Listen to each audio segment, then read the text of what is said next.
லக்னத்துக்கு 11 குடையவனும் ராசிக்கு 7 குடையனும் அவங்க ஒன்று சேர்ந்திருந்தால் அவனுக்கு வாழ்க்கை முழுவதும் திருமணம் இல்லை. பெண்களையே தொடமாட்டான்.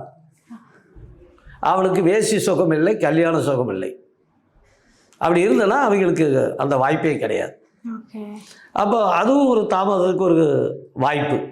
அதே மாதிரி ஒரு ஜாதகத்தில் 7 குடையில் 5 குடையன், லக்னத்துக்கு 7 குடை 5 குடையவன், ராசிக்கு 7 குடை 5 குடையவன், காலப்புருஷ இலக்கணத்துக்கு 7 5 குடையன் அவங்களுக்கு ஒன்று சேர்ந்துருந்தா அவங்களுக்கும் வாழ்நாள் முழுவதும் திருமணம் கிடையாது. அவங்களுக்கெல்லாம் கல்யாணமே நடக்கிறதுக்கு உண்டான வாய்ப்புகளே கிடையாது.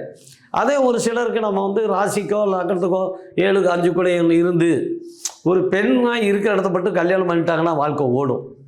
இல்லை ஆளு பெண்ணு இருக்கிற இடத்த இந்த பையன் கல்யாணம் பண்ணிக்கிட்டான்னா அவங்களுக்கு ஒரு குழந்தை பிறந்த பிறகு ஒரு குழந்தை கற்பம் ஆகிற போதே அவங்களுக்குள் வழக்கு சண்டை சச்சரவு ஆரம்பிச்சிடும். அந்த குழந்தை நடக்கிறதுக்குள்ள டைவர்ஸ் ஆகிடும்.